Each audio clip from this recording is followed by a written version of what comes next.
ऐश्वर्या आणि मुद्दाम नाटक करत सांगायला लागते, आई करूया आपण गणेशोत्सव. सारंगला आवडायचा ना. यावरती सुमित्रा खूपच खुश होते आणि सुमित्रा सांगायला लागते की कसं आहे ना, तू हे सगळं मान्य केलंस ना, हे खरंच मला खूप आनंद झालेला आहे. थँक्यू ऐश्वर्या. यावरती ऐश्वर्या म्हणते, अहो आई थँक्यू काय म्हणताय, सारंगसाठी इतकं तर मी नक्कीच करू शकते. असं म्हणत ऐश्वर्या मनातल्या मनात विचार करते, म्हातारे तुला काय वाटलं, हे सगळं मी तुझ्यासाठी करते, हे सगळं मी फक्त आणि फक्त माझ्यासाठी करत आहे. आणि जानकी तू कितीही डाव खेळ, पण हा डाव तुझा मी अजिबात यशस्वी होऊ देणार नाहीये. मी आईना माझ्या बाजूने तोपर्यंत, जोपर्यंत मला गरज आहे तोपर्यंत मी माझ्याच बाजूने ठेवणार. इकडे जानकी सांगत असते, ऐश्वर्याला वाटत असेल की तिने तिने आईंना आपल्या वशमध्ये केलंय किंवा आईंना पाहिजे ते कडून तिच्याकडून आणलंय, पण तिला माहिती नाहीये हे सगळं आपला प्लॅन आहे. आपण हा सगळा प्लॅन केलेला आहे आणि या प्लॅन मध्ये ती पूर्णपणे अडकलेली आहे. तिला वाटते की हा गणेशोत्सव तिने केलेला आहे, पण हा गणेशोत्सव तिने केलेला नाहीये, हा आपण घडवून आणलेला आहे. असं म्हटल्यावर ती जानकी आता सांगायला लागते, एका बाजूला आता इकडे आपल्याला बरोबर तिला अडकवण्यासाठी पुरेसं झालेलं आहे. आता सारंग भाऊजी जाऊन आता आईला भेटू शकतील. असं म्हटल्यावर ते कुठे आहेत सारंग भाऊजी, आईला भेटायला जाण्यासाठी सारंग भाऊजींनी आलं पाहिजे. असं म्हणत दोघी जणी इकडे तिकडे पाहायला लागतात, तर सारंग कुठेच नसतो. सारंग कुठे गेला, सारंग कुठे गेला, सगळ्यांना खूप मोठा धक्का बसतो. सारंग सारंग असं म्हणत, आता हा आईला भेटायला तर गेला नाही ना, हा जर का आईला भेटायला गेला असेल तर खूप मोठा प्रॉब्लेम झाला असेल असं आता ह्या सगळ्यांना वाटायला लागतं. म्हणून धावत पळत सगळेजण आता रूमच्या दिशेने जायला लागतात आणि नेमका सारंग त्यावेळेला सुमित्राला भेटण्यासाठी आत जाण्यासाठी निघालेला असतो. ज्या वेळेला सारंग आता सुमित्राला भेटण्यासाठी आत जायला निघतो आणि त्याच वेळेला आता इकडे ऐश्वर्या येते. नेमकी ऐश्वर्या सारंगला पाठमोरी पाहते आणि पाठमोरी पाहिल्यावरती मग मात्र आता इकडे ऐश्वर्या त्याला सांगते, ए कोण आहेस तू आणि इथे काय करतोयस. यावरती आता इकडे ती सांगायला लागते, तुझं इथे काम काय आणि काय करत होतास. यावरती तो तोंड लपवतो. तितक्यात जानकी येते आणि झालं तुमचं, एक काम करा, हे घ्या, हे सगळं उचला आणि बाहेर जा. ओ दादा, आणि तुम्ही हे सगळं बाकीच्यांना पण सांगा, बाकीच्यांना सुद्धा आता सांगा की हे सगळं उचलून घ्या, गणेशोत्सव वगैरे काही होणार नाहीये. मग काय, मग ऐश्वर्याला जास्तच जरा मजा यायला लागते. ऐश्वर्या आता इकडे सांगायला लागते, अजिबात नाही, आता गणेशोत्सव होणार आहे म्हणजे होणार आहे, हा गणेशोत्सव झालाच पाहिजे. म्हणजे मी ठरवलेलं आहे ना, मी आणि आई आम्ही दोघींनी मिळून आता ठरवले की हा गणेशोत्सव होणार. तुम्ही तर कुठे जायचं नाहीच आहे, पण बाकीच्यांना सुद्धा आता सांगा की हा गणेशोत्सव होणार आहे आणि त्यासाठी आता सगळ्यांनी डेकोरेशन करायला या.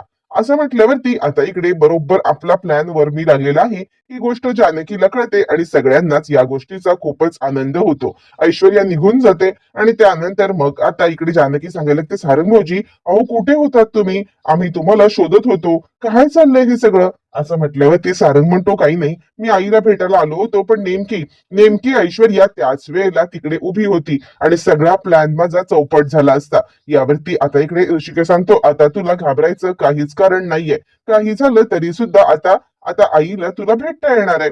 असं म्हटल्यावरती मग मात्र आता इकडे सारंग म्हणतो, हो आता मी आईला भेटू शकतो. असं म्हटल्यावरती जानकी सांगायला लागते, हे बघा आता ऐश्वर्या पण वरती गेलेली आहे आणि तुम्ही पटकन आईला भेटून घ्या, जेणेकरून तुम्हाला जे काही आईला सांगता यायचं ते सांगता येईल. असं म्हटल्यावरती आता सारंगला रूम मध्ये पाठवल्यावरती चौघ जण बाहेर उभे असतात. त्याच वेळेला इकडे आजी येते आणि काय तुम्ही एकदम घाबरलात का मला बघून, असं आता त्यांना म्हणायला लागते. त्यावरती मग आता सगळेजण म्हणतात, नाही घाबरलो कुठे, घाबरायचं कारण काय, नाही नाही घाबरलं वगैरे काही नाही. यावरती ती म्हणते, हे बघा तू घाबरायचं काही कारण नाहीये. यावरती आता अवंतिका सांगते, आम्ही म्हणत होतो की आजींना छानपैकी गणेशोत्सव जर का साजरा करता आला असता तर त्यांना मोदक खायला मिळाले असते ना, पण काय करणार आजी, तुम्हाला मोदक सुद्धा यावेळेला खायला मिळणार नाहीये. त्यावरती आजी म्हणते, कोण म्हटलं की मला मोदक खायला मिळणार नाहीयेत. हे बघा गुंडीनी आणि सुमित्रानी मिळून ठरवले. गुंडीने सांगितले की या घरात गणेशोत्सव होणार, मग तो गणेशोत्सव होणारच. यावरती अवंतिका म्हणते, आजी ऐश्वर्या कोण आली सांगायला, म्हणजे ती नाही म्हटली तर या घरामध्ये गणेशोत्सव होणार नाहीये का.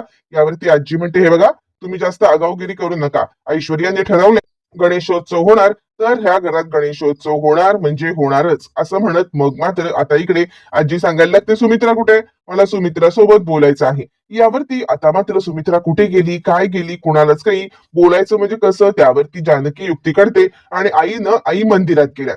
आता इकडे आजीला जरा आश्चर्य वाटतं, इतकी इतकी दुःखात डुबलेली सुमित्रा मंदिरात गेली. नाही नाही, खरंच सुमित्रा मंदिरात गेले का? यावरती मग आता सांगायला लागते लगेचच इकडे जानकी, हो त्या तर मंदिरात गेल्यातच, पण त्या म्हटल्या की आजींना सुद्धा मंदिरात पाठवून घे, प्रार्थना करणार आहेत त्या काहीतरी.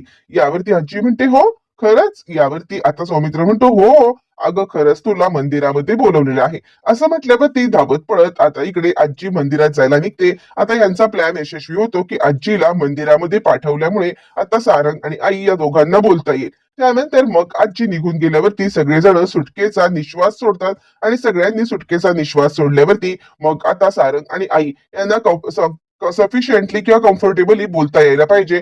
लवकरात लवकर सारंग भाऊजींनी सगळं आता आईंना सांगून टाकलं पाहिजे, जेणेकरून आता लवकरात लवकर आपल्याला आईंचीच हे मिळेल. यावरती मग आता जानकी पुढे म्हणायला लागते की मला वाटतंय की सारंग भाऊजींनी सगळं खरं सांगितल्यावरती सुद्धा जर का आईंनी आपली साथ दिली नाही तर, म्हणजे मला काय वाटतं की आईंनी जर का आपल्या बाजूने हे नाही दिला, कौल नाही दिला तर, म्हणजे कसं आहे त्या म्हणतील की हे सगळं जानकीने घडवून आणलेलं आहे. जानकीला काय गरज होती हे सगळं घडवून आणायची, असं त्या म्हटल्या तर. आणि नंतरही त्यांनी जर का ऐश्वर्याची साथ दिली तर ऋषिकेश म्हणतो, नाही जानकी वहिनी तू कशाला चिंता करतेस, असं काही होणार नाहीये. आईला ज्या वेळेला सत्य आता समजेल ना त्यावेळेला मग आता आई तुझी साथ देईल, तू नको चिंता करू. असं म्हटल्यावरती यांची सगळ्यांची द्विधा मनस्थिती असते. कुणालाच काही कळत नसतं की नक्की आता काय आई रिॲक्ट करेल, कशी आई रिॲक्ट करेल, आणि सारंगने सगळं सांगितल्यावरती सुमित्रा आपल्या बाजूने होईल का. इकडे तोपर्यंत सारंग आता सुमित्राच्या खोलीमध्ये बराच वेळ असतो. तो सीन आपल्याला दाखवला जात नाही की सारंग सुमित्राच्या खोलीत काय करतोय, पण ज्या वेळेला सारंग सुमित्राच्या खोलीतून बोलून बाहेर निघतो त्यावेळेला ऐश्वर्या नेमकी त्याला पाहते. आणि ऐश्वर्या आता इकडे विचारायला लागते, एक थांब, काय करतोयस तू? तू या रूम मधून कसा काय बाहेर पडलास? आता सारंग सटपटतो. हिने जर का मला पाहिलं तर सगळा प्लॅन फ्लॉप होऊन जाईल, असा तो विचार करायला लागतो. आणि त्यावरती आता इकडे तोपर्यंत ऋषिकेश विचार करतो, सारंग अजून का नाही आला? काही अडचणीत अडकलाय का? ती ऐश्वर्या खाली आले का? नक्की काय घडलंय? आता काहीच गोष्टी कळत नसतात, नक्की आता काय चाललंय काय नाही. आणि त्यानंतर मग आता लगेचच ऋषिकेश विचार करायला लागतो, एक काम करूया आपण ताबडतोब फोन लावूया आणि फोन लावून ताबडतोब आता इकडे सारंग काय करतोय ते बघूया. असं म्हणत ऋषिकेश सारंगला कॉल लावायला निघतो. ज्या वेळेला ऋषिकेश सारंगला कॉल लावतो आता इकडे सारंगचा कॉल काही लागत नसतो, कारण सारंग आता ऐश्वर्याच्या समोर उभा असतो. सारंग ऐश्वर्याला उत्तर न देता तोंडला पाहून तिकडून ज्या वेळेला चाललेला असतो. आणि त्याच वेळेला आता इकडे ऐश्वर्या मागून येते, मी काहीतरी विचारलं, कुठे चाललात तुम्ही, काय करताय तुम्ही, आणि आईंच्या डायरेक्ट खोलीमध्ये घुसण्याची तुमची हिंमत झाली तरी कशी? असं म्हटल्यावर ती सारंग आता काहीच बोलत नाही आणि ती सांगते, काय विचारते, तुम्हाला काही बोलता येत नाहीये का, कोण आहात तुम्ही, आणि खोलीत कसे काय घुसलात? असं म्हटल्यावरती मग आता इकडे सारंग हा ऍक्शन करून लागायला लागतो, मला बोलता येत नाहीये, मला ऐकता येत नाहीये. यावरती ती म्हणते, अच्छा मग मगापासून मी ओरडून ओरडून जर तुम्हाला विचारत आहे की काय आहे, तर काही बोलायला तुम्ही तयारच नाही आहात. काय चाललंय काय तुमचं, सांगायचं ना तेव्हाच मला. असं म्हणत ती आता सारंगला तिकडे सोडून देते. सारंग सुटकेचा निश्वास सोडतो, पण ऐश्वर्याची खात्री होत नसते. ती विचार करते, नाही नाही, मी आत्ताच्या आत्ता आज जाते आणि आज जाऊन मी आता इकडे आईंनाच विचारते की नक्की हा माणूस आतमध्ये कशासाठी आला होता आणि काय करत होता. असं म्हटल्यावर ती मग आता इकडे ती सारंगला तिकडे सोडते आणि आतमध्ये येते. सारंग सुटकेचा निश्वास सोडतो आणि तिकडून निघून जातो. देवाचे आभार सुद्धा तो मानायला लागतो. बरं, हे सगळं चालू असताना ऐश्वर्या आत येते आणि आई, अहो हा माणूस इकडे आतमध्ये आला होता, काय तुम्हाला काही बोलायला आला होता का? यावरती मग आता इकडे सांगायला लागते सुमित्रा, अगं नाही, मीच त्याला बोलवला होता. मी त्याला सांगितलं होतं की आज जे काही तुम्ही डेकोरेशन करताय ना, तेच डेकोरेशन आता इकडे उद्या सुद्धा करायचं आहे. असं म्हटल्यावर ती ऐश्वर्या म्हणते, अच्छा अच्छा, याच्यासाठी तुम्ही बोलवलं होतं का? आई तुम्ही एकट्याच आहात ना ज्या माझा इतका विचार करता, म्हणजे खरं सांगू का, तर मला मला ना तुमचा किती आणि कसा आधार वाटतो मी तुम्हाला सांगू शकत नाहीये. सारंग गेल्यापासून माझ्या आयुष्यामध्ये एकदम भयान आयुष्य झाले माझं. आणि मला मला या सगळ्यामध्ये आता कुणाचा आधार जर का वाटत असेल ना, तर आई त्या फक्त फक्त आणि फक्त तुम्ही आहात. तुम्ही आहात म्हणून मला तो आधार वाटतो, असं म्हणत ऐश्वर्या खोटं खोटं नाटक करायला लागते आणि सुमित्राची सिंपती मिळवण्यासाठी ती आता हे सगळं करत असते. सुमित्रा म्हणते, ऐश्वर्या अगं तू बिलकुल काळजी करू नकोस. अख्खं जग जरी तुझ्या विरोधात गेलं ना, तरीही तुझी सासू तुझ्या पाठीशी कायम उभी राहणार आहे. तू चिंता करू नकोस. सारंग नसला म्हणून काय झालं, मी तुझ्या पाठीशी कायम असणार आहे. यावरती मग आता ऐश्वर्या सांगायला लागते, खरंच आई, मला ना कधी कधी वाटतं की हे जीवन संपवून टाकावं. पण पण तुमचा आधार वाटल्यावरती मला खूप बरं वाटतं. यावरती आता इकडे सांगायला लागते सुमित्रा, हे बघ, असं जीवन वगैरे संपवण्याच्या गोष्टी करू नकोस. सारंग जर वरून कुठे तुला पाहत असेल ना, तर तर ना सारंगला किती वाईट वाटेल, तू सांग बरं मला. असं म्हटल्यावरती मग आता ती सांगते, हो बरोबर आहे तुमचं म्हणणं. पण यावरती आता इकडे ती सांगते, या घरामध्ये फक्त आणि फक्त जर कोणी मला आता आधार देऊ शकत असेल नाही, तर त्या फक्त तुम्हीच आहात. काही झालं तरी सुद्धा मला मला दुसरं कोणीही या जगामध्ये नाहीये की जे माझ्या बाजूने उभं राहील. दोन दोन जावा आहेत म्हणायला, घरामध्ये खूप सारी माणसं आहेत, पण पण ही सगळी माणसं काही उपयोगाची नाहीयेत. काही उपयोगाची नाहीयेत, कारण हे सगळं होत असताना मला मला कोणीही काही आधार द्यायला येतच नाहीये.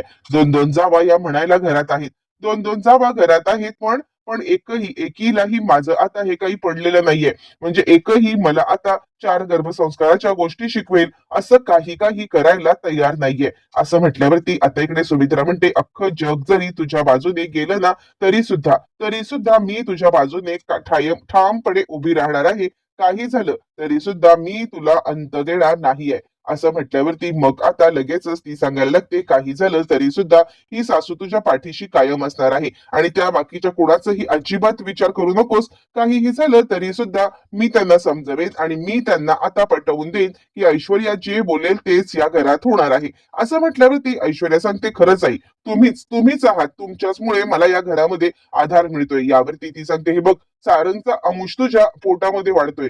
सारंगचा अंश पोटात वाढतोय म्हणून तरी तुला या सगळ्यामध्ये आता चांगलं व्यवस्थितरित्या राहायला पाहिजे आणि स्वतःची काळजी आता घेतली पाहिजे. असं म्हटल्यावरती ती सांगते, हो आई, सारंगसाठीच, फक्त आणि फक्त सारंगसाठीच मी हे सगळं करत आहे. मला बाकी बाकी कोणाशी काहीही पडलेलं नाहीये. असं म्हणत ती आता बोलत असते. सुमित्रा आणि आता ऐश्वर्या, ऍक्च्युली आता सुमित्राला समजलेलं असतं, सारंगने तिला सगळं सगळं सत्य परिस्थिती सांगितलेली असते की नक्की काय घडलंय, ऐश्वर्यानी कशा पद्धतीने तिला आता हे केलंय. पण सुमित्रा आता उलटा गेम करत असते आणि उलटा गेम करत ती आता बरोबर ऐश्वर्याला आपल्या घोळामध्ये घेण्याचं काम करत असते. हे ऐश्वर्याला कळत नसतं आणि त्यानंतर सुमित्रा म्हणते, हे बघ, आता तू दोन जीवांची आहेस. काही झालं तरी सारंगला आवडलं नसतं की तू अशा पद्धतीने वागत आहेस ते. असं म्हटल्यावरती ती म्हणते, हो, मी फक्त आणि फक्त सारंगसाठीच हे आयुष्य आता काढणार. आणि त्यानंतर मग आता सुमित्रा तिला जवळ घेते. त्यावरती ऐश्वर्या विचार करते, म्हातारी, एकदा का ही प्रॉपर्टी माझ्या नावावरती झाली ना, की मग तू कोण आणि मी कोण, मला तुझ्याशी काही देणं घेणं पडलेलंच नाहीये. असं म्हणत तिच्या आता डोक्यामध्ये कपटी डाव चालू असतो. तोपर्यंत इकडे बाकी सगळेजण विचार करतात, काय झालं असेल, म्हणजे आता फोन का नाही उचलत आहे सारंग आणि नक्की काय घडलं असेल. म्हणून सगळेजण धावत पळत पुन्हा एकदा घरी येतात. तोपर्यंत नाना तिकडे आलेले असतात आणि काय रे, कुठे होतात तुम्ही सगळे, काय चाललंय. यावरती प्रत्येक जण वेगवेगळं उत्तर देतं आणि नानासाहेब जरा सटपटतात. काय बोलताय तुम्ही, कोण इकडे गेलं कोण तिकडे गेलं. त्यावरती आता इकडे ऋषिकेश म्हणतो, नाना ते सगळं जाऊ दे, आपण गणेशोत्सवाची तयारी करायची ना, त्यासाठी आम्ही इकडे तिकडे गेलो होतो. नाना म्हणतात, सारंग नसताना सुद्धा आता तुम्ही गणेशोत्सवाची इतकी तयारी करताय, खरंच तुम्हाला मानलं पाहिजे. सारंगसाठी जे काही तुम्ही करताय ना, खरंच मला त्याचा खूप खूप खूप अभिमान वाटतो. असं म्हणत आता इकडे ते बोलत असतात. बरं, हे सगळं चालू असताना मग आता जानकी सांगायला लागते, नाना, उद्याचा उत्सव तर आपण छानपैकी साजरा करायचा आहे. उद्याच्या उत्सवाला खऱ्या अर्थाने आता इकडे आपल्याला एक मस्त महत्वाची गोष्ट करणार आहे. आणि त्यावेळेला जानकी विचार करत असते की आता आता आईंना समजलं असेल की सारंग जिवंत आहे किंवा सारंगने सगळं सांगितलं असेल. आता आई कशा रिॲक्ट करतील हे पाहायला पाहिजे. तितक्याच सुमित्रा रूम मधून बाहेर येते. रूम मधून बाहेर आल्यावरती सगळ्या पद्धती आणि ऐश्वर्या त्यांच्या मागोमाग बाहेर येते. मग जानकी हे सगळं पाहते आणि काय चाललंय, म्हणजे आता सारंग भाऊजी कुठे गेले आणि ही ऐश्वर्या कशी त्यांच्या रूम मधून बाहेर येते, काहीतरी गडबड. त्यानंतर मग आता ऐश्वर्या आणि सुमित्रा आल्यावरती जानकी विचार करते, नाही नाही, काहीतरी गडबड आहे. म्हणजे म्हणजे जर का आता या दोघी जणी आतून आल्या, मग सारंग भाऊजी कुठे गेलेत? सारंग भाऊजी इथे होते, काहीच कळत नाहीये, आईंना काही सांगितलेलं नाहीये, काहीच कळत नाही. त्यावरती मग आता इकडे सांगायला लागते, सुमित्रा हे बघा, तुम्ही गणेशोत्सवाची तयारी करताय, ही गोष्ट ठीक आहे, पण हे सगळं करत असताना तुम्ही आता ऐश्वर्याची सुद्धा काळजी घेतली पाहिजे. 2 जीवांची आहे ती, तुम्हाला कोणालाच काही पडलेलं नाहीये. जानकी तू तू तिला गर्भसंस्काराच्या 2 गोष्टी सांगितलेल्या नाहीयेस. तिच्यावरती अशा पद्धतीने तुम्ही वागताय का? तिला त्रास होईल असं काही वागायचं नाहीये. सारंगचा आनंद करण्यासाठी आपण जरी गणेशोत्सव साजरा करत असलो, तरी त्याच वेळेला त्याच्या होणाऱ्या बाळाची काळजी घेणं हे सुद्धा आपलं कर्तव्य नाहीये का? यावरती मग अवंतिका म्हणते, "हो, हो, आहेच की कर्तव्य आणि हिला आता आपल्याला दवाखान्यात सुद्धा घेऊन जायला पाहिजे. गेली होतीस का तू ऐश्वर्या हॉस्पिटलमध्ये? हॉस्पिटलमध्ये जाऊन आता चेकअप वगैरे केलेलं आहेस का?" जानकी म्हणते, "नाही, नाही, ऐश्वर्या असं करून चालणार नाहीये तुला. तू या सगळ्यामध्ये आता काही झालं तरी सुद्धा लवकरात लवकर आता तू डॉक्टरांकडे जाऊन यायचं पाहिजे. आणि हे बघा आपण काय करूया, सोनोग्राफी करूया." यावरती ऐश्वर्या म्हणते, "का आता का? आतापर्यंत माझ्याबद्दल कुणालाच काही काळजी वाटत नव्हती आणि असं असताना मग आता इकडे ही काळजी वाटण्याचं कारणच काय?" असं म्हणत मग मात्र लगेचच इकडे ऐश्वर्या सांगायला लागते, "ते काही नाहीये." यावरती सुमित्रा म्हणते, "हे बघ ऐश्वर्या, त्या जे काही बोलतायत ना ते बरोबर आहे. काही झालं तरी सुद्धा तुला स्वतःची काळजी घ्यायला पाहिजे. जानकी एक काम कर, तिला डॉक्टरांकडे घेऊन जा. तिची सोनोग्राफी वगैरे सगळे करून घे. म्हणजे जेणेकरून तिला या सगळ्यामध्ये आता व्यवस्थितरित्या आपली काळजी घेता येईल." असं म्हणत ऐश्वर्याच्या बाबतीत आता सुमित्रा जे काही बोलत असते ते ऐकून जानकी विचार करते, म्हणजे आईंच्या समोर अजून सत्य आलेलं नाहीये का? आईंना समजलेलंच नाहीये का की नक्की काय झाले ते? किंवा सारंग भाऊजींची आणि आईची भेटच झालेली नाहीये, किंवा सांगून सुद्धा आईने हे सगळं केलेलं आहे का? जानकीला काहीच कळत नाहीये की आई खरंच बदलल्यात की नक्की काय झाले. जानकी गप्पच. तोपर्यंत आता इकडे ऐश्वर्या ऋषिकेश वरती धमकावते आणि ऋषिकेशला सांगते, "आई तुम्हाला माहितीये, हे ना हे दीर आहेत माझे, पण माझा नवरा गेल्यावरती माझ्या प्रॉपर्टीवरती यांचा डोळा आहे. सारंग गेल्यावरती सारंगची प्रॉपर्टी कशी मिळेल या संदर्भात हे आता चर्चा करतायत. तुम्हाला माहिती आई, काही झालं तरी सुद्धा हे सारंगच्या प्रॉपर्टीवरती डोळा ठेवून आहेत आणि मला धमकवतायत. लाज नाही वाटत तुम्हाला?" यावरती मग आता सुमित्रा सांगायला, "ते ऋषिकेश, खरंच तुला काहीच वाटत नाहीये का की सारंगच्या प्रॉपर्टीवरती डोळा ठेवून आहेस तू?" यावरती ऋषिकेश म्हणतो, "अगं आई तू ऐक तरी, ही जे काही सांगते ते सत्य नाहीये." सुमित्रा म्हणते, मला मला काहीही ऐकायचं नाहीये, मला काहीही बोलायचं सुद्धा नाहीये. सगळ्यांनी आता ऐश्वर्याची काळजी घ्या. त्यानंतर मग आता इकडे सांगायला लागते जानकी की काय चाललंय, आईंचं असं कसं घडलंय? आई असं कसं आपल्यासोबत वागू शकतात? काही झालं तरी सुद्धा आई अशा पद्धतीने का करतायत रिॲक्ट? असं म्हटल्यावरती मग आता इकडे सुमित्राची एंट्री होते, कारण आता मी शहाणी झालेली आहे. तुम्हाला हा व्हिडिओ आवडला असेल तर लाईक करा, शेअर करा आणि चॅनलला सबस्क्राईब करा. बेल नोटिफिकेशन ऑलवर सेट करा, जेणेकरून सगळ्या नव्या व्हिडिओंच्या अपडेट्स तुम्हाला मिळतील. तुमच्या प्रतिक्रिया आणि कमेंट्स नक्की कळवा.